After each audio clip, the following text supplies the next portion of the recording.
여러분 안녕하십니까? 사주 상담사 장세진입니다. 돈은 버는데 통장이 쌓이질 않는다. 밑 빠진 독에 물 붓는 기분이다. 혹시 당신도 이런 기분 느끼고 계시는지요? 우리는 살아가면서 수많은 돈을 벌고 또 사용하죠. 하지만 유독 남들보다 돈 버는 재주가 뛰어난데 이상하게 내 돈에 쥐어지는 돈은 없는 사람들이 있는데요.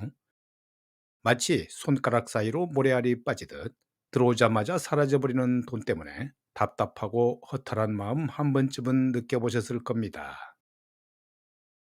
이게 단순히 씀씀이가 해퍼서일까요? 아니면 타고난 운명, 즉 사주팔자에 그 비밀이 숨어져 있는 걸까요? 오늘은 바로 이 미스터리를 파헤쳐 보고자 합니다.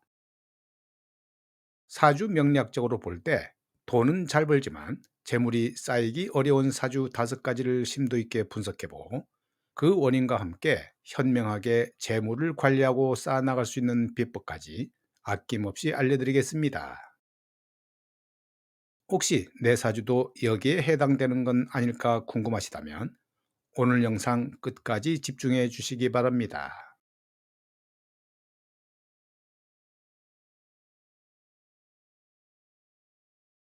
사주에 비겁이 지나치게 많은 사람은 의리가 넘치고 주변 사람을 잘 챙기는 인싸 기질이 다분하지요. 동료나 친구, 형제와의 관계를 무엇보다 중요하게 생각하는데요. 문제는 바로 이 넘치는 의리와 경쟁심이 내 재물을 흩어지게 만드는 주된 원인이 된다는 것입니다. 주변 사람들이 부탁을 거절하지 못해 보증을 서주거나 돈을 빌려주고 돌려받지 못하는 경우가 많고 내가 한턱 쏜다고 외치면서 불필요한 지출을 하기도 합니다. 또한 지기 싫어하는 강한 승부욕 때문에 남들보다 더 좋은 차, 더 좋은 집을 무리해서라도 가지려고 하거나 남에게 뒤처지지 않기 위해 소비를 하는 경향이 강합니다. 사업을 하더라도 동업자와의 관계에서 이익 분배 문제로 갈등을 겪거나 믿었던 사람에게 배신을 당해 재산상의 손실을 볼 가능성도 높지요. 돈을 버는 능력 자체는 누구보다 뛰어나지만 이렇게 사람과의 관계나 불필요한 경쟁심 때문에 벌어들인 돈이 내 곳간에 쌓일 틈이 없는 것입니다.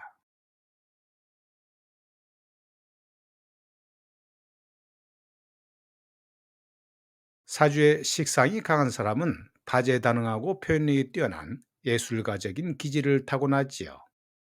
창의적이고 자유로운 영혼의 소유자로 어려운 사람을 보면 그냥 지나치지 못하는 따뜻한 마음씨를 가졌는데요. 문제는 이 넘치는 인정과 표현 욕구가 재물 관리에 있어서는 약점으로 작용한다는 점입니다. 자신의 재능이나 기술을 아낌없이 베풀지만 그에 대한 정당한 대가를 요구하는 데는 서툴고 오히려 돈 이야기를 하는 것을 속물이라고 생각하는 경향도 있지요. 또한 인생을 즐기는 것을 중요하게 생각하기 때문에 현재의 즐거움을 위해 미래를 위한 저축을 등한시하기 쉽습니다. 멋진 옷, 맛있는 음식, 화려한 파티 등 자신이 감각적인 만족을 채우는 데 많은 돈을 사용하지요. 게다가 오지랖이 넓어 남의 일에 발벗고 나서서 시간과 돈을 쓰는 경우도 허다한데요. 벌어들인 수익은 적지 않지만 이렇게 베풀고 즐기는 과정에서 돈이 눈 녹듯 사라지는 것입니다.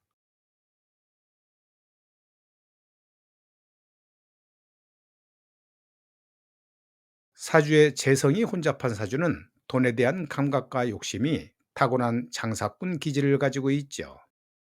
돈이 되는 일이라면 어디든 달려가고 실제로 돈을 버는 수완도 매우 뛰어나지만 재물에 대한 욕심이 지나치게 많아 오히려 재물을 잃게 되는 과유불급의 함정에 빠지기 쉽습니다. 안정적인 수입보다는 투기나 사업을 통한 일확천금을 노리는 경향이 강해 무리한 투자를 하다가 큰 손실을 보는 경우가 많지요. 또한 여러 곳에 돈과 관심이 흩어져 있어 한 우물을 파지 못하고 이것저것 손만 대다가 결국 이렇다 할 결실을 보지 못하기도 합니다. 특히 남자의 경우 재성은 여자를 의미하기도 하므로 재성이 혼잡하면 이성 문제로 인해 재물이 나갈 가능성도 커지는데요. 여러 이성에게 시간과 돈을 쓰거나 유흥에 빠져 재산을 탕진하는 등 돈의 유혹뿐만 아니라 이성의 유혹에도 취약한 모습을 보일 수 있습니다.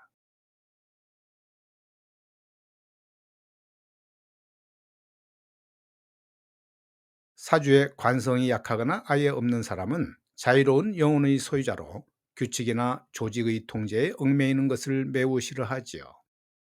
이는 창의적이고 유연한 사고의 원동력이 되기도 하지만 재물 관리에 있어서는 치명적인 약점이 됩니다. 관성은 나 자신을 통제하고 조절하는 힘을 의미하는데, 그 힘이 약하다 보니 충동적인 소비나 계획성 없는 지출을 막아내지 못하는데요. 꽂히면 그냥 사고, 예산을 세우거나 가계부를 쓰는 등 체계적인 재물 관리를 매우 어려워합니다. 직장 생활을 하더라도 조직 문화에 적응하기 힘들어 이직을 자주 하거나 아예 프리랜서나 개인 사업을 선호하는 경향이 있죠. 문제는 사업을 하더라도 스스로를 통제하고 계획적으로 사업을 이끌어가는 힘이 부족한데요. 감정적인 결정으로 일을 그르치거나 재물 관리에 실패해 어려움을 겪는 경우가 많다는 것입니다.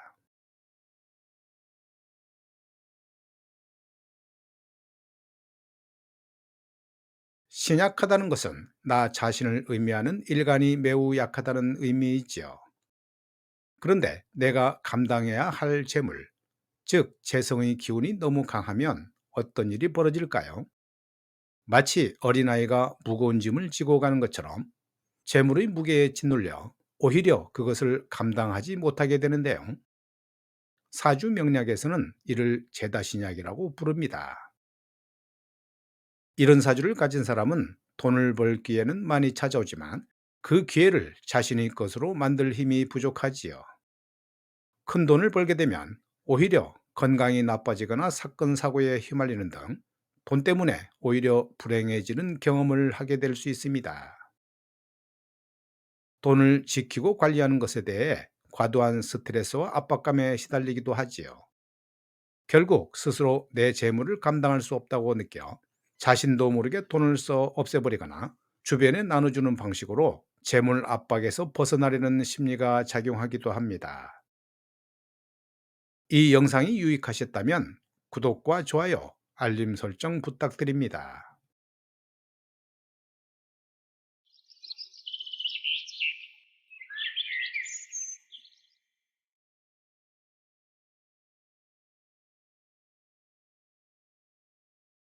이 명조는 수월에 태어난 무진일주 여명인데요.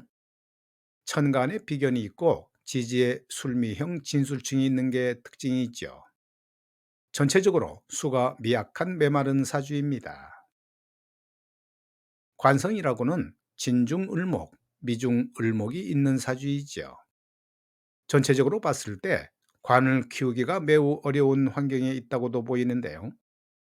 술미형과 진술충은 화의 기운을 더욱더 키우면서 갈증을 더욱 유발하는 요인이 되기 때문에 수운이 오더라도 사주가 매우 조열하므로 크게 빛을 볼 수가 없습니다. 경자 대운을 보면 식신 정제운이 오면서 경제 활동을 하는 데는 조금 순통이 트일 듯하지만, 한편으론 사수 정제운이 오게 되면 더욱더 갈증을 유발하게 되는데요. 특히 금전적인 문제나 부모님 문제로 나올 확률이 매우 크다고 보겠습니다. 이런 경우는 대부분 부모 복이 없어 가능하면 일찍 독립해서 생활하는 게 좋지요. 나의 나이 센스를 가지고 전문 기술을 쓰는 진로를 택하면 좋을 듯하고, 결혼 운은 인연에 따라 상당한 기복이 있을 수 있으므로 급하게 서두르지 않는 게 좋습니다. 수기운이 약해 토가 메마른 사주라 무조건 수운이 들어오면 좋다고 통변하면 안 맞을 수 있는데요. 같은 수운이라도 해 자의 작용이 다르기 때문입니다. 오늘 영상은 여기까지고요. 다음 영상에서도 알찬 영상으로 찾아뵙겠습니다. 감사합니다.